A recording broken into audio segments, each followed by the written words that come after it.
கிறிஸ்துவுக்குள் அன்பானவர்களே, அருமையான இந்த நாளிலேயும் ஜெபம் தொலைக்காட்சியின் வழியாக உங்கள் அனைவருமே பார்ப்பதில் அதிகமாக மகிழ்ச்சி அடைகின்றேன். கடவுளுடைய திருப்பெயருக்கும் ஆட்சி உண்டாக.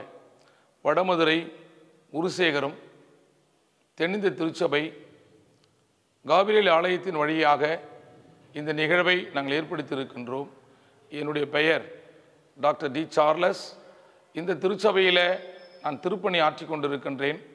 கடவுளுடைய ஆசீர்வாதத்தினால 35 ஆண்டுகளுக்கு மேலாக இறைவனுடைய பணியை அர்ப்பணிப்போடு செய்கின்ற ஒரு இறையாற்றலை அடிமைக்கு ஆண்டவர் கொடுத்திருக்கின்றார். ஆகவே கடவுளுக்கு மகிமையான திருப்பணியில் என்னை ஈடுபடுத்தி செய்வதில் அதிகமாக மகிழ்ச்சி கொண்டு ஆண்டவருக்கென்று அர்ப்பணிப்பான ஊழியத்தை செய்கின்ற ஆற்றலை கடவுள் கொடுத்திருக்கின்றார். எனக்கு மனைவியும் ஒரு பிள்ளை எம்பிபிஎஸ் படித்த ஒரு அருமையான ஒரு மகன் இருக்கின்றார். குடும்பமாக ஆண்டவருடைய திருப்பணியை செய்கின்ற வாய்ப்பினை கடவுள் எனக்கு கொடுத்திருக்கின்றார். ஆகவே இந்த திருப்பணியின் வழியாக அநேக நிகழ்வுகளை செய்கின்ற ஆற்றலை கடவுளுடைய சமூகத்தில் பெற்றிருக்கின்றேன். இறைவனுடைய ஊழியம் திருச்சபையில் மாத்திரம் கிடையாது, வெளியிலேயும் அநேக சமுதாய மக்களுக்கும் அநேக நலத்திட்டங்களை செய்கின்ற வாய்ப்பினையும், உணவில்லாத மக்களுக்கு உணவு கொடுக்கின்ற ஒரு தரிசனத்தையும், இன்னும் இல்லாமின் சூழ்நிலையில் உள்ள மக்களுக்கு அநேக இருப்பிடங்களை ஏற்படுத்துகின்ற நிகழ்வுகளையும் கடவுள் என் வாழ்க்கையில் கொடுத்திருக்கின்றார். ஆகவே இந்த ஊழியத்தை அர்ப்பணிப்போடு செய்கின்ற ஒரு அருமையான ஒரு கிருபையின் வரங்களை கடவுள் கொடுத்தமைக்காக இறைவனுக்கு நன்றி செலுத்துகின்றேன்.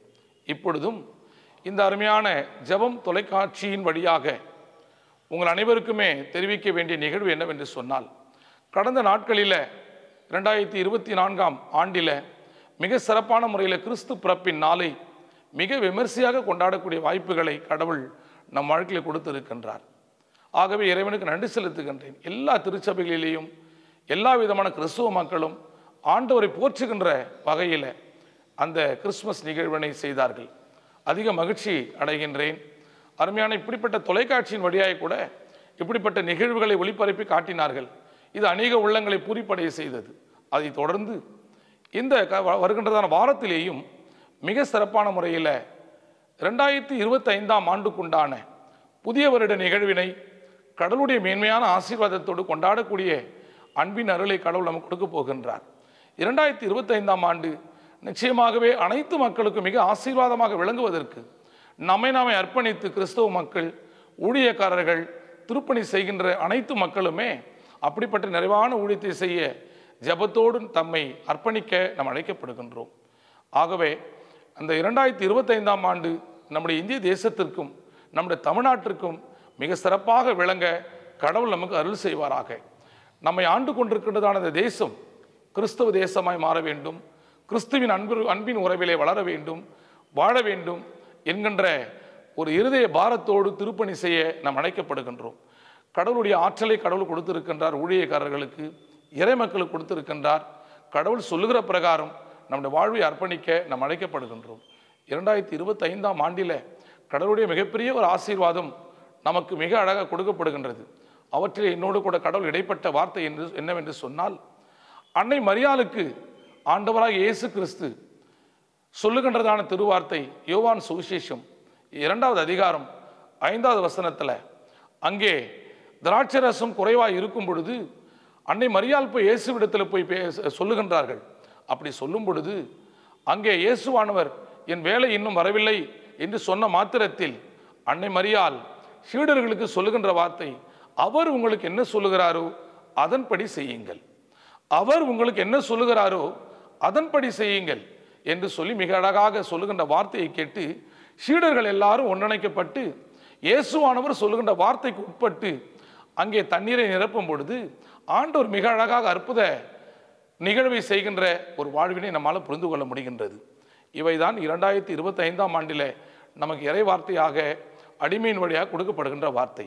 அவர் உங்களுக்கு என்ன சொல்லுகிறாரோ அதன்படி செய்யுங்கள்.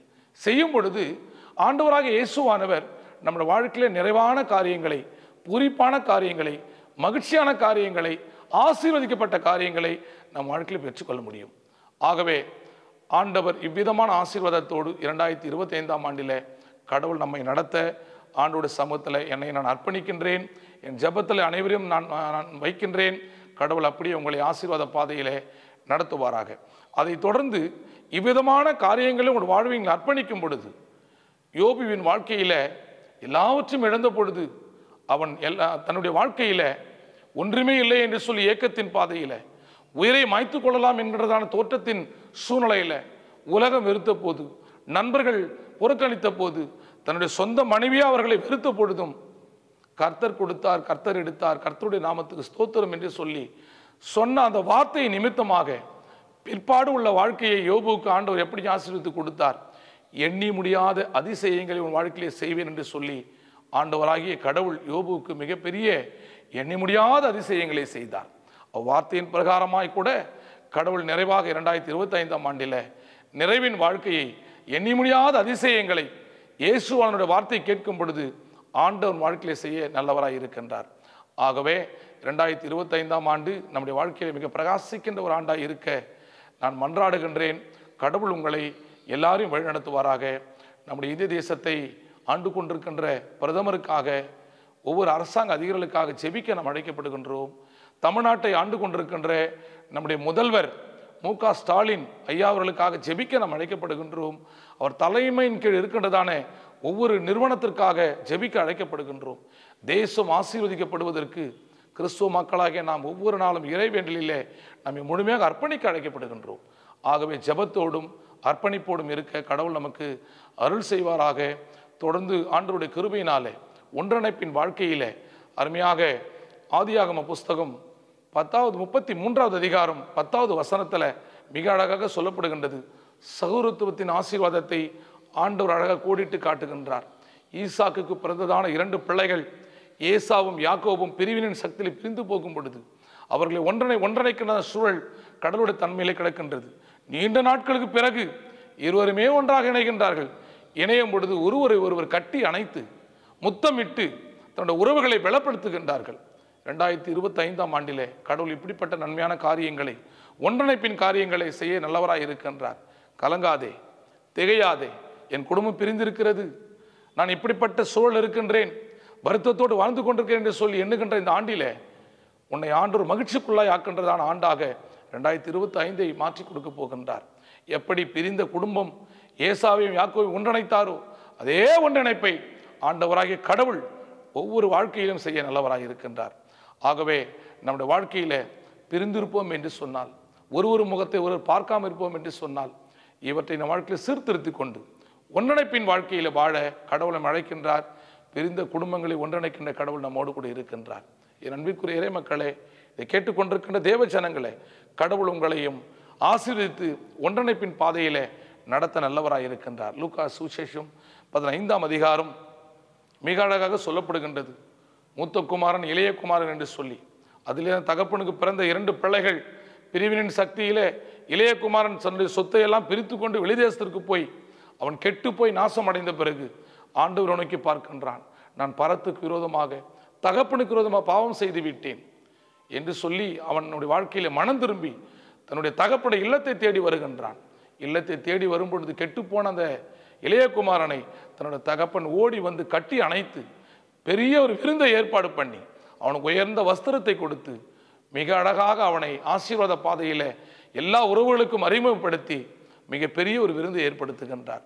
இன்றைக்கு நம்ம வாழ்க்கையில 24ஆம் ஆண்டு முழுதுமாய் கெட்டு போயிருப்போம், பலவிதமான நம்ம மனம் போன போக்கில போயிருப்போம் என்று சொன்னால், இறைவன் இயேசுவை முன்வைத்து மனம் திரும்புவோம். மனம் திரும்பின பிள்ளைகளுக்கு விருந்து ஏற்பாடு பண்ணப்படுகின்றது. மனம் திரும்பிய பிள்ளைகளுக்கு மிக உயர்ந்த வஸ்திரங்கள் கொடுக்கப்படுகின்றது. மனம் திரும்பிய பிள்ளைகளை இல்லத்தில் ஏற்றுக்கொள்ளுகின்றார்கள். அப்படிப்பட்ட தன்மையில் நம்ம வாழ்வை அர்ப்பணித்து மிக ஆசீர்வாதமான வாழ்வில குடும்பத்தோடு இணைந்திருக்கின்ற வாழ்வை கடவுள் நமக்கு கொடுக்க நாம் அர்ப்பணிக்க நாம் அழைக்கப்படுகின்றோம். ஆகவே கடவுளுடைய ஆசீர்வாதத்தினால புதிய ஆண்டிலே புதிய கிருபையும் புதிய ஆசீர்வாதத்தையும் பெற்றுக்கொள்கின்ற பிள்ளைகளாக கடவுள் நம்ம வழிநடத்துவார். இந்த அருமையான வாய்ப்பினை கொடுத்த ஜெபம் தொலைக்காட்சி அருமையான வாலிப சகோதரர்களுக்கும் அந்த நிறுவனத்திற்கும் என்னோட மனமார்ந்த நன்றியை நான் தெரிவித்துக் கொள்கின்றேன். God bless you. 2025ஆம் ஆண்டின் புத்தாண்டு நல்வாழ்த்துக்களை உங்கள் அனைவருக்கும் தெரிவிப்பதில் மகிழ்ச்சி அடைகின்றேன். கடவுள் உங்கள் அனைவரையும் ஆசீர்வதிப்பாராக. தேங்க்யூ. நன்றி.